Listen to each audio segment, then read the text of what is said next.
para sa selebrasyon ng nalalapit na Pasko kung saan ating ipinagdiriwang ang kapanganakan ni Jesus. Ang Eastern Police District ay nakiisa sa simultaneous ceremonial lighting ng mga Christmas decorations sa buong NCRPO na may temang Pasko ng Pag-asa, serbisyong may puso, tapat at nararamdaman. Christmas tree, lanterns at iba pang mga Christmas decorations na may nagkikislapang iba't ibang kulay ng ilaw ng Christmas light ang nagbigay liwanag sa buong EPD District Headquarters na sumasabay sa indak ng musikang pangpasko. Ang nasabing aktibidad ay taon-taong isinasagawa ng buong NCRPO para sa pagdiriwang ng kapanganakan ni Jesus at naging tradisyon na ng mga kapulisan ng EPD ang makiisa sa nasabing aktibidad at ito rin ay isinagawa sa 4 na himpilan ng EPD sa Pasig, Mandaluyong, Marikina at San Juan maging sa District Mobile Force Battalion. Nagkaroon din ng kompetisyon sa paggawa ng parol kung saan isa sa naging kategorya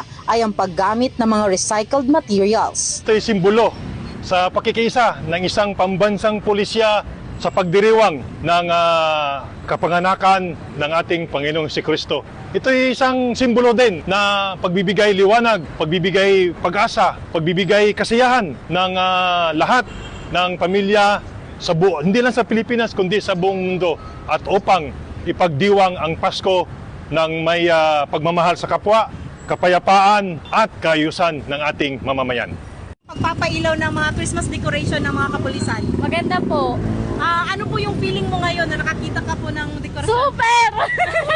Attractive po siya sa mga tao. Ano ang hatid nito sa iyo ngayon? Feeling mo ngayon?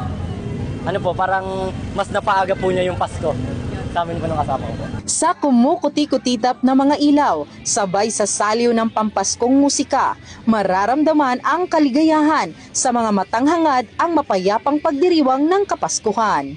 Hangad ng Eastern Police District ang masayang Pasko ng ating mga kababayan. Ako po ang Police News Network Correspondent, Patrolwoman Jenny Midalor, alagad ng batas, tagataguyod ng Balitang Pulis.